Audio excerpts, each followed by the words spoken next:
馬太福音第9章，耶穌上了船，渡過海，來到自己的城裏。有人用褥子抬着一個癱子到耶穌跟前來。耶穌見他們的信心，就對癱子說：小子，放心吧，你的罪赦了。有幾個文士心裏說：這個人說僭妄的話了。耶穌知道他們的心意，就說：你們為什麼心裏懷着惡念呢？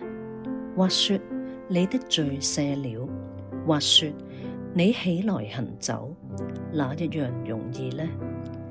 但要叫你們知道，人子在地上有赦罪的權柄。就對癱子說：起來，拿你的褥子回家去吧。那人就起來，回家去了。眾人看見都驚奇，就歸榮耀與神，因為他將這樣的權柄賜給人。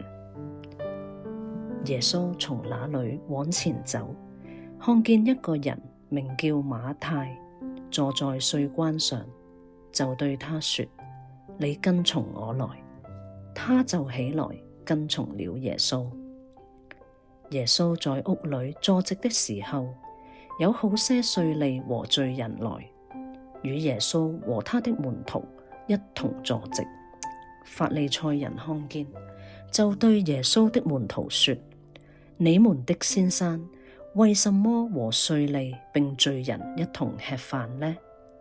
耶穌聽見，就說：康健的人用不着醫生，有病的人才用得着。經上說：我喜愛憐恤，不喜愛祭祀。這句話的意思，你們且去揣摩。我本來不是召義人，乃是召罪人。那時，約翰的門徒來見耶穌，說：我們和法利賽人常常禁食，你的門徒倒不禁食，這是為什麼呢？耶穌對他們說：新郎和陪伴之人同在的時候，陪伴之人豈能哀慟呢？但日子將到，新郎要離開他們，那時候他們就要禁食。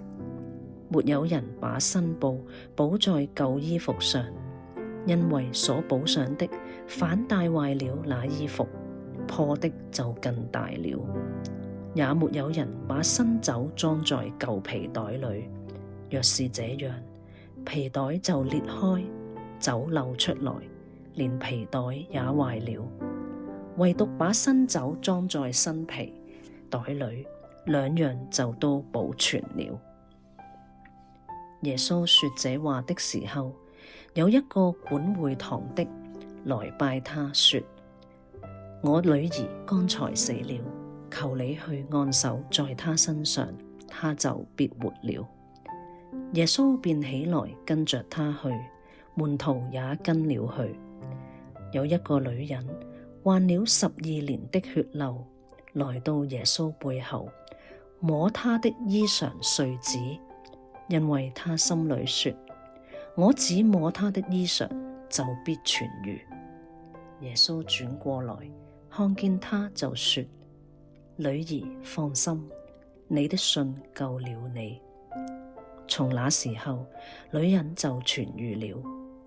耶穌到了管會堂的家裏，看見有催手，又有許多人亂嚷，就說：退去吧，這閨女不是死了，是睡着了。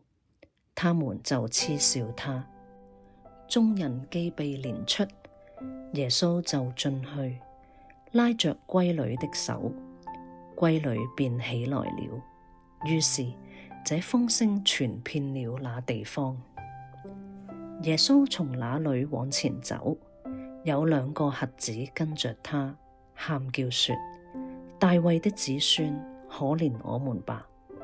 耶穌進了房子，瞎子就來到他跟前。耶穌說：你們信我能做這事嗎？他們說：主啊，我們信。耶穌就摸他們的眼睛說：照着你們的信，給你們成全了吧。他們的眼睛就開了。耶穌切切地囑咐他們說：你們要小心，不可叫人知道。他們出去，竟把他的名聲傳遍了那地方。他們出去的時候，有人將鬼所附的一個啞巴帶到耶穌跟前來。鬼被趕出去，啞巴就說出話來。眾人都稀奇，說：在以色列中，從來沒有見過這樣的事。法利賽人卻說：他是靠着鬼王趕鬼。耶穌走遍各城各鄉，在會堂裏教訓人，宣講天國的福音，又醫治各樣的病症。他看見許多的人，就憐憫他們，因為他們困苦流離，如同羊沒有牧人一般。於是對門徒說：要收的莊稼多，做工的人少，所以你們當求莊稼的主打發工人出去收他的莊稼。